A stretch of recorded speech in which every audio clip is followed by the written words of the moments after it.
Когда испуганная беременная кошка была выброшена на ледяной холод, никто не представлял, что произойдет дальше. То, что вышло из нее, разрушило все правила природы и повергло всех в полное потрясение. Прежде чем вы начнете смотреть, помните поставить лайк и подписаться, чтобы не пропустить еще одну трогательную историю, подобную этой. И напишите в комментариях, откуда вы смотрите и сколько времени у вас сейчас там. В тот ледяной зимний вечер, когда дороги были темными и холодными, кто-то быстро поставил картонную коробку у входа в небольшой приют для животных. Внутри, пытаясь спрятаться, лежала белая кошка с растрепанным мехом и испуганными глазами. Ее дыхание было тяжелым и слабым. Ее большой живот ясно выдавал, она должна родить совсем скоро. Это было худшее время, чтобы ее оставить одну. Именно тогда ей нужна была защита, спокойствие и уход. Дэвид, один из помощников приюта, вышел на улицу, чтобы заняться мусорными контейнерами, когда чуть не наткнулся на коробку. Он посмотрел вниз удивленно, грудь сжалась от волнения. «Боже мой, кто смог сделать такое?» И в такой момент тихо сказал он, склоняясь пониже, чтобы рассмотреть кошку повнимательнее. Сначала она не двигалась, просто смотрела на него своими большими влажными глазами, тихо спрашивая, может ли она снова довериться кому-нибудь. Не было звуков, только та глубокая тишина, которую ощущаешь, когда у кого-то пропала вся надежда. Дэвид медленно протянул руку, но кошка прижалась в угол коробки. «Все в порядке, милая, ты в безопасности сейчас», — сказал он мягко, пытаясь ее утешить, хотя знал, что она может не поверить. Осторожно он поднял коробку и отнес ее внутрь. Они приготовили теплое одеяло и поставили рядом пищу и воду, но она едва коснулась чего-либо, ее глаза все время были устремлены к двери, как будто она боялась снова оказаться выброшенной наружу. К рассвету все в приюте казалось изменившимся. Белая кошка, найденная прошлой ночью, стала предметом каждого разговора. Беременная женщина не бралась обычно. В ходе обследования доктор Андерсон, ветеринар приюта, аккуратно коснулся ее круглого живота и почувствовал движение малышей внутри. Она очень близко к родам. Что меня удивляет, так это то, как странно она выглядит спокойной, учитывая то, через что она проходит. — сказал он, между бровями у него содрались складки беспокойства. Но в ее полуприкрытых глазах не было спокойствия, только принятие. Как будто кто-то, кто прошел слишком много тяжелых времен, чтобы бояться еще, помощники решили назвать ее Луна. Они сразу же искали идентификацию, но не было ни микрочипа, ни документов, только старая выцветшая синяя нашивка, болтавшаяся свободно, что-то означавшее, что когда-то ее приносили в дом. Вопросы возникали естественно. Почему кто-то мог оставить беременную кошку в такой опасный период? Может, предыдущая семья не могла справиться с расходами и обязанностями к группе котят? Правда была печальная. Кошки могут забеременеть новой группой каждые 3 месяца. Что означает, что одна нестерилизованная самка может привести к более чем 200 котятам за жизнь. Возможно, они никогда не любили ее. Или Луна была еще одной жертвой той жестокой холодности некоторых людей по отношению к животным, обращавшихся с ними как с расходуемыми вещами. Пока все говорили, Луна молчала. Она почти не ела, пить почти не просила, и казалось, что успокаивается только когда кто-то садился на пол, рядом с ней, не касаясь ее, просто присутствуя. Что-то внутри нее сломалось, скрытая рана, которая не заживет быстро. Сара, помощница, приготовила деревянную коробку, набитую мягкими одеялами, чтобы дать ей уютное, безопасное место. Иногда она включала радио с спокойной музыкой, думая, что это может помочь кошке почувствовать себя менее одинокой. «Животные знают гораздо больше, чем мы думаем», — говорила она, считая, что эмоциональная забота действительно может помочь. Тем не менее, Луна продолжала тревожиться. Она ходила по кругу, ложилась и вновь вставала снова и снова, ища что-то, что не могла найти. Любое резкое движение заставляло ее шерсть дыбом вставать и ее отстраняло назад. По мере того, как время шло, беспокойство становилось сильнее. Роды казались более затянутыми, чем обычно. Доктор Андерсон собрал помощников и сказал: «Если она не сможет успокоиться, схватки могут полностью прекратиться, и это может быть очень опасно». С этого момента тревога тревожила помощников. Что, если Луна не сможет сама родить своих малышей? Что, если понадобится скорая медицинская помощь? Луна, кажется, почувствовав нервозность вокруг нее, бодрствовала по ночам, не двигаясь, ни на что не смотря. Может быть, она помнила запах того, кто ее оставил, или шум запираемой за ней створки ворот. Всякий раз, когда она выдыхала сильнее или двигалась резко, кто-то бежал посмотреть, начались ли роды. Но дальше ничего не происходило. Часы превращались в дни, и каждый новый рассвет приносил одно и то же тревожное чувство. Роды Луны просто не начинались. Ее живот становился все тяжелее, движение медленнее, и лицо, хотя и просыпалось, казалось застывшим в тихом страдании. В отдельной комнате Луна двигалась в бесконечных кругах, обнюхивала углы, ложилась на мгновение, затем сразу же вставала. Непрерывный цикл, как будто она искала что-то, что всегда было недоступно. Она далеко за пределами нормального времени, серьезно сказал доктор Андерсон, держась за свои заметки. Если так продолжится, нам придется рассмотреть медицинские меры.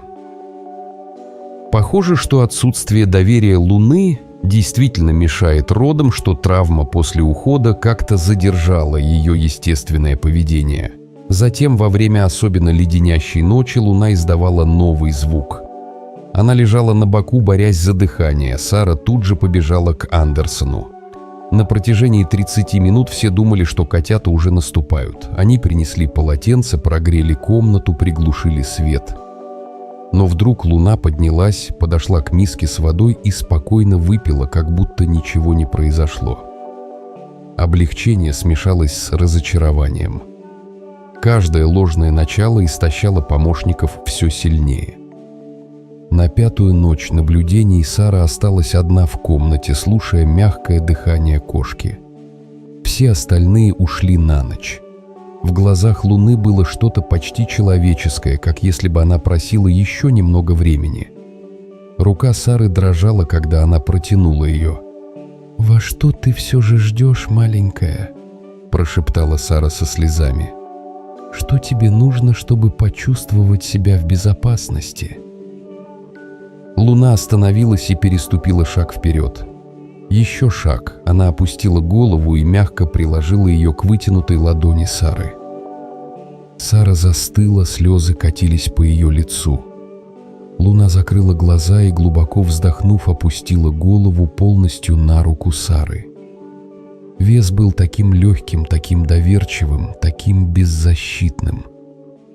«О, милая!» – прошептала Сара, не решаясь пошевелиться. Это и есть то, что Луна ждала. Не просто безопасности, а того, кому можно снова довериться. Сара пробыла там часами, ее рука онемела, но она не сдвинулась. Луна, наконец, расслабилась, глубоко дышала, страх начал таять. На следующее утро Луна даже не встала, чтобы поесть. Она оставалась свернувшейся в своем месте, едва двигая ушами, когда кто-то входил. Но что-то было другим. Ее глаза больше не были наполнены страхом. Они стали сосредоточенными, решительными, готовыми. Затем вдруг раздался резкий крик, прервавший тишину. Голос Луны, грубый от боли и потребности, пронесся по приюту словно нож.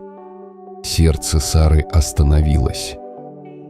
Это и было оно. Через секунды помощники бросились к деревянной коробке. Тело Луны тряслось.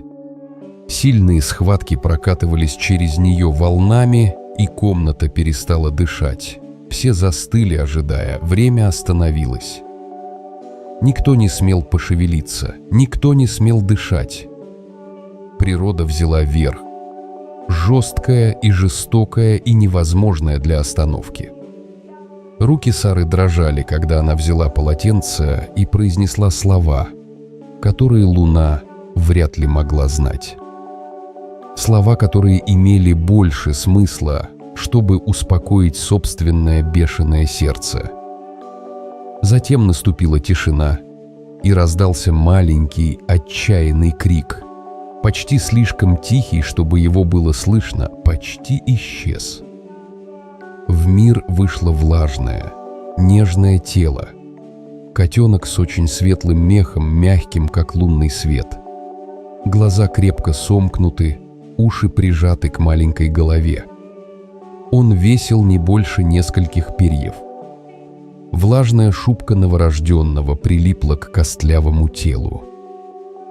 Маленький розовый носик искал тепло вслепую. Мелкие лапки были не крупнее капель воды, бессильные двигаться в воздухе. Луна, ведомая древним инстинктом, приблизила его к себе и вымыла его силой нежности. Ее грубый язык привел нежное существо к жизни. Первый вдох котенка был потрясающим. Грудь поднималась и опускалась, маленькое сердце стучало свой первый удар в холодном мире снаружи. Слезы текли по лицам всех наблюдавших. После бесконечных дней страха первый звук новой жизни прорвался через темноту приюта. Минуты шли медленно. Затем появился второй котенок. «Один», — прошептала Сара дрожащим голосом. Тело Луны снова сжалось. «Два». Помощники обменивались нервными взглядами, каждый такой же маленький, такой же идеальный, такой же невероятно хрупкий.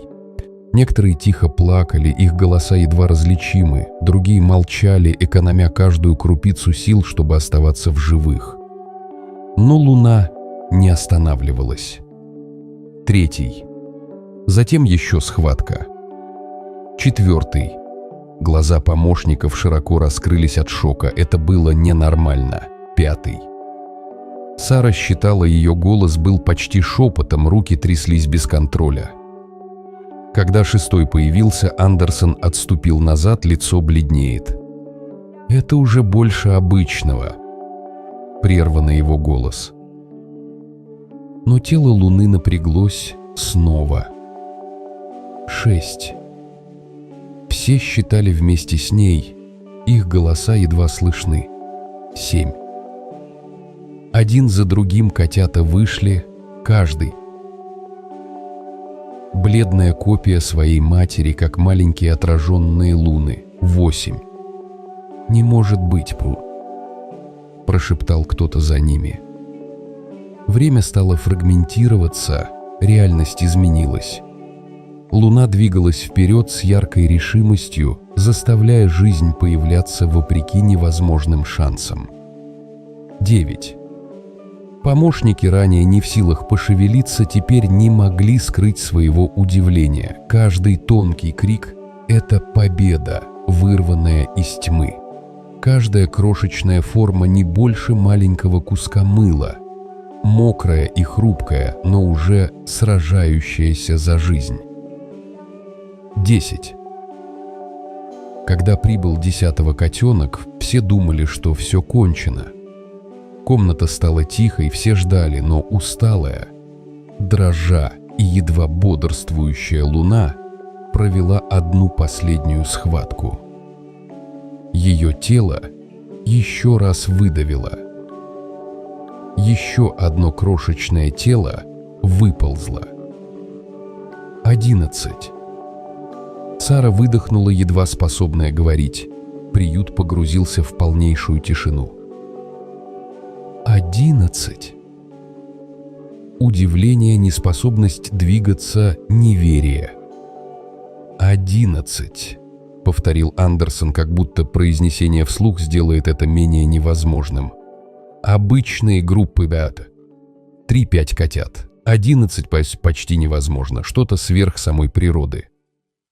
Сара прикрыла лицо, ее тело трясло от плача. Она не могла остановиться.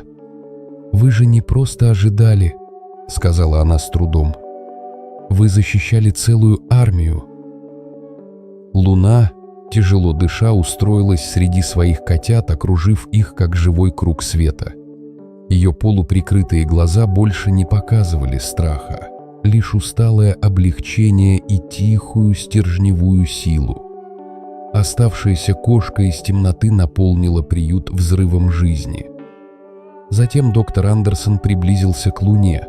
Что-то привлекло его внимание. Он наклонился, внимательно изучая ее. Его глаза сузились. Он начал считать что-то. Губы двигались без звука. Затем остановился, посчитал снова. Его рука застыла в воздухе. Лицо стало совсем белым. «Это же она!» — начал он. Голос ломался. «У нее 11 сосков». Тишина. У кошек обычно 6 или 8 сосков. Всегда четное число, но у нее 11. Его голос опустился до едва слышного шепота. 11. Именно то число, которое ей нужно было. Ее тело было создано для именно этого момента, как будто сама природа знала, что случится. Это казалось природным чудом, которое нарушило любое правило. Помощники менялись по очереди часами, держали котят в тепле и следили, чтобы каждый мог кормиться. 11 голодных ртов, но особое тело Луны давало ровно столько, сколько нужно всем им. Что удивило людей больше всего, так это поведение Луны. Уставшая, она оставалась настороженной, следуя за каждым движением рядом со своими детьми.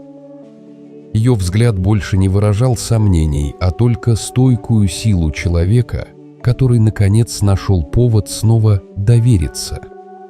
Доктор Андерсон не мог скрыть свою эмоциональную улыбку. «Я видел бесчисленные роды, но ничего подобного. Эта кошка не просто подарила нам котят. Она подарила нам нечто ценное», — сказал он тихо. В последующие недели все 11 котят выросли крепкими и здоровыми под бдительным присмотром их матери. Один за другим они нашли любящие семьи, готовые их принять. А затем настала ее очередь. Заботливая семья выбрала ее, подарив ей то, что она всегда заслуживала — постоянный дом, где ее никогда не оставят. У входа в приют, наблюдая, как она уходит в объятиях нового хозяина, Сара почувствовала, как сердце сдавило ее благодарностью. «Удачи тебе, милая Луна», — прошептала она, улыбаясь тепло. «Пусть твой свет будет ярко сиять всегда». Кошка, пришедшая одна и нежеланная, оставила после себя нечто драгоценное. Напоминание о том, что даже в самые темные моменты могут происходить чудеса, и новые начинания всегда находят путь. Вам понравилась эта история? Если вы нашли испуганную беременную кошку, которую бросили на холод, вы принесли бы ее домой и заботились бы о ней. Да или нет? Сообщите нам в комментариях ниже. Если вам понравилась история, подписывайтесь на этот канал и ставьте лайк. Огромное спасибо за прослушанное. Увидимся в следующем видео. Прекрасного дня вам!